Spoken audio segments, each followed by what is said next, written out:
शिर्डी लोकसभा मतदारसंघामध्ये महाविकास आघाडी महायुतीला आव्हान देत या ठिकाणी वंचितने देखील रणशिंग फुटलाय।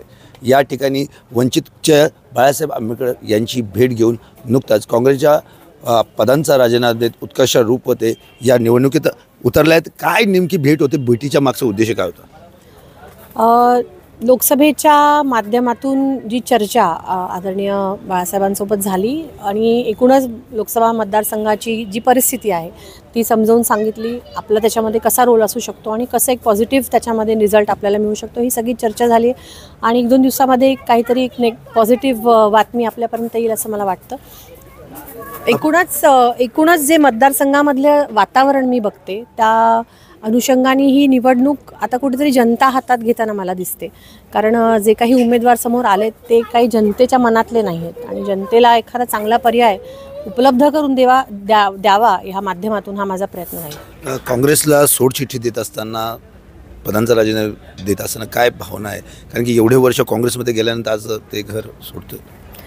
नक्कीच पक्षासाठी खूप काम केलं आणि फक्त महाराष्ट्रात नाही तर महाराष्ट्राबाहेर जाऊन स्वतःच्या हिमतीवर, म्हणजे युवक काँग्रेसमध्ये जेव्हा मी काम केलं तेव्हा माझं वयही फार नव्हतं, 15 वर्ष आधीची गोष्ट, पण स्वतःची गाडी घेऊन एक मुलगी देशभर हिंडत होती अशी माझी प्रतिमा त्यावेळेस होती। त्यामुळे पक्षामध्ये खूप मन लावून मी काम केलं आणि त्या पद्धतीचं एक नातं जे सगळ्यांशी राहिलं ते वेगळं राहिलं। त्यामुळे एक नक्कीच जड मनाने ते पाऊल मला उचलावं लागले, पण पक्षाने जी संधी मला संघटनेत दिली ती राजकीय क्षेत्रात देणं गरजेचं होतं असं मला वाटतं। आणि कुठल्याही पक्षाचा कार्यकर्ता जेव्हा राजकारणात उतरतो तेव्हा त्याला अपेक्षा असते की एका ठराविक संधी एका ठराविक वयामध्ये मिळाला पाहिजे, ती देऊ शकलं नाही पक्षाबद्दल मला खंत नेहमीच वाटेल आणि त्यामुळे एक वेगळा विचार करण्याचा मला निर्णय इथे घ्यावा लागला आणि वंचित बहुजन आघाडीचा एक चांगला पर्याय माझ्यापुढे होता आणि तो मी निवडलेला आहे।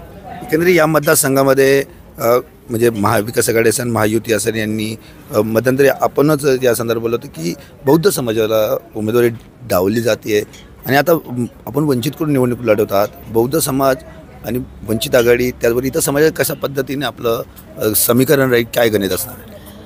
खरं हा लोकसभा मतदारसंघ जो राखीव झाला आहे तो इथे असलेल्या अनुसूचित जातीच्या मतांवरती किंवा त्या नंबर्सवरती झालेला आहे। त्या अनुसूचित जातीमध्ये सर्वात जास्त मतदार हे बौद्ध समाजाचे आहेत, 2.5 लाख ते 3 लाख मतदान इथे आहे। त्या समूहातल्या एकही लोकप्रतिनिधीला आजवर इथे संधी मिळाली नाही, ही खंत त्या समाजामध्ये आहे आणि ती मोठ्या प्रमाणात आता मला दिसते।